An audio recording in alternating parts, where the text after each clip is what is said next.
ஜீவநீரோடை ஊழியங்கள் வழங்கும் இதயத்திற்கு இன்று ஒரு சிந்தனை. மகிழ்ச்சி, சந்தோஷத்திற்கு ஏதுவான எல்லா ஆதாரங்களும் தோல்வி அடைந்தாலும் மனமகிழ்ச்சிக்கு உதவி செய்யும் எல்லா நல்ல சூழ்நிலைகளும் எதிர்மாறாக போனாலும் என்னால் மகிழ்ச்சியாயிருக்க முடியும். இதுதான் தீர்க்கனாகிய ஆபகு கொடுத்த விசுவாச அறிக்கை. ஆனால் மகிழ்ச்சியாயிருப்பேன் என்றவன் கூறியது தன்னுடைய மனநிலையை தான் விரும்புகிறபடி ஒழுங்குபடுத்தி மகிழ்ச்சியை உருவாக்கிவிட முடியும் என்ற நம்பிக்கையில் அல்ல. அவனுடைய விசுவாசம் தேவனை சார்ந்ததாக இருந்தது. அத்திமரமும் ஒலிவ மரமும் தாழ்ச்சி செடியும் ஆட்டு மந்தையும் பிற ஆதாரங்களை பலன் தர தவறி போய் மகிழ்ச்சிக்கான வாய்ப்புகளை அடைத்து போட்டாலும் கர்த்தரிடத்திலிருந்து அந்த மகிழ்ச்சியை தன்னால் பெற்றுக்கொள்ள முடியும் என்பதே ஆபகூக்கின் நம்பிக்கை. இங்கே கர்த்தருக்குள் மகிழ்ச்சியாயிருப்பேன் என்பது கர்த்தரை தேடி அவரால் தன்னை மகிழ்ச்சியாக்க முடியும் என்பதே அர்த்தம்.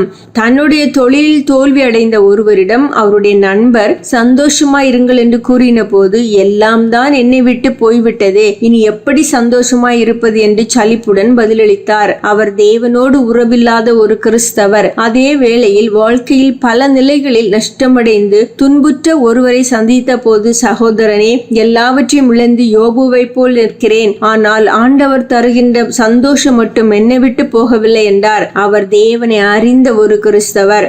வாழ்க்கையில் இழப்புகளையும் ஏமாற்றங்களையும் தோல்விகளையும் சந்திக்க நேரிடுகின்ற போது இயற்கையான சந்தோஷம் இல்லாமல் போய்விடுவது உண்மையே. ஆயினும் கர்த்தரை தொடர்ந்து தேடுகின்ற இதயம் அந்த சூழ்நிலையிலும் கர்த்தரின் மகிழ்ச்சியை கண்டடையும். அது என்றும் விலகாது. இந்த விசுவாசத்தின் அடிப்படையில் தான் பல உபத்திரவங்கள் வழியாக கடந்து சென்ற பிலிப்பி சபை மக்களுக்கு சிறையில் அடைப்பட்டிருந்த அப்போஸ்தலனாகிய பவுல் கடிதம் எழுதும் போது கர்த்தருக்குள் சந்தோஷமாய் இருங்கள் என்று நம்பிக்கையோடு எழுதினான். சிறையில் அடைப்பட்டிருந்தாலும் கர்த்தரோடு உள்ள ஐக்கியத்தின் விளைவாக பவுல் மகிழ்ச்சியாய் இருந்தான். எனவேதான் பிலிப்பி விசுவாசிகளுக்கு அவன் விசுவாசத்தோடு எழுத முடிந்தது. ஆம், எங்கு தேடியும் மகிழ்ச்சியை காண முடியாமல் போனால் கூட கர்த்தருக்குள் அதை தேடி நிச்சயமாக நாம் பெற முடியும். ஆம், கர்த்தரோடு உள்ள நம்முடைய உறவு நிலைகளை எல்லா நேரங்களிலும் உறுதியாக வைக்க நம்முடைய மனதை ஈடுபடுத்துவோமானால் அவரால் வரும் சந்தோஷம் ஒருபோதும் நம்மை விட்டு விலகாது.